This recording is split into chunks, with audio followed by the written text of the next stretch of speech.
How are you? So we're Paddy here. It's the middle of winter. I'm at the top of Bronte Beach here in Sydney suburbs.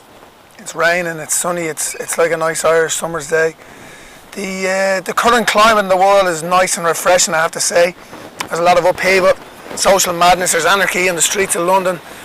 There's rampaging, looting, and the general population are very ill at ease with what's going on in the planet that they're living in. It's happening all over the world, really, all these revolutions. And I suppose the whole thing about the London one, and the most shocking thing, is that so many people know people who live there, and so many people are probably very close to the actual cut and thrust of it. I know a lot of people living in London, and you know, it's probably a very scary time for them.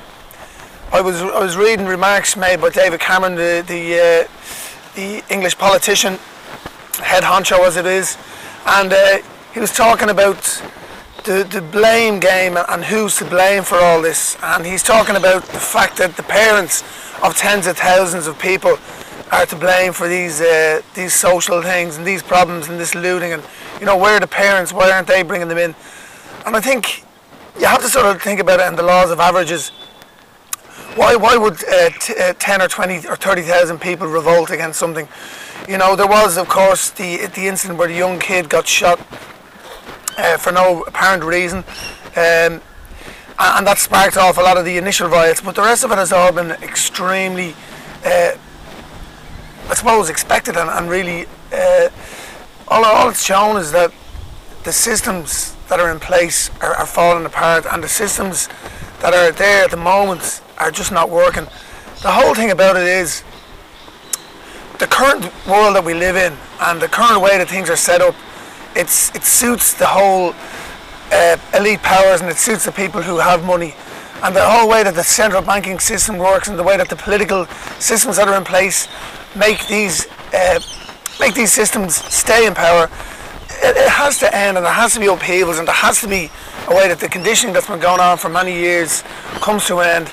Most people don't really think too much about it. Again, you know, although recently the cracks are really showing. And I suppose, again, from my own take and from the sobriety, suppose, aspect of this blog and what this is about, the whole angle that I'm thinking is that, you know, alcohol is part of a whole series of conditioning factors on the globe and in the world. You know, tomorrow the Premier League kicks off again, and part of the whole aspect of all these sporting events is that they keep people very, very distracted. And listen, I love football, I love watching it, but another part of me is also aware that being a drunk who loves watching football all the time takes you away from certain aspects of society and life at the moment that is really, really relevant. And there's a hot pot at the moment, and it's melting and it's bubbling, and I'd like really people to get away from these all-pervasive things. You know, Flann O'Brien, the great Irish poet and writer, wrote a lovely poem called The Workman's Friend, and in it he talks about alcohol and the pint of plain. And there's one great verse which I love, and I'll read it to you out of my head. When money's tight and it's hard to get, and your horse is also ran, when all you have is a heap of debt, a pint of plain is your only man. And I suppose what that captures for me is a lot of what every Irishman and every person, I suppose, a lot of men in the world will feel. You know, things are tough, things are hard, there's no money, all the rest of it. Jesus, fuck this, I'm going for a drink. And that's what I always used to do, and I know a lot of people still do that. I suppose what I really would like people to think for themselves is, do you really have to do that? Do you really have to form that way of being? Can you try and change it? I'm not condoning riots on the streets, and I'm not condoning violence and burning down small businesses just for the sake of it.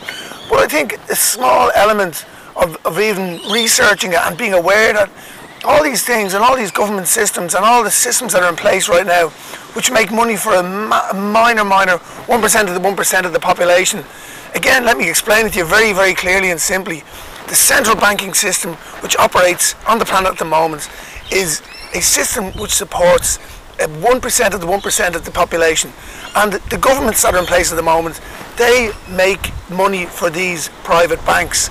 And the Bank of International Settlements, which is the main head honcho of all the central banks, which they all go to, is the one that makes the money. This is the bank that makes the money for the private families who own the world. And, you know, maybe do a little bit of thinking about it, do a little bit of research. I'm not saying to give up your pint, I'm not saying to give up your way of being, but I think you should think about it. Don't go out and smash some poor, unfortunate hairdressers who set up and has been working her arse off for 2 years. Don't blow up, you know, random things like that.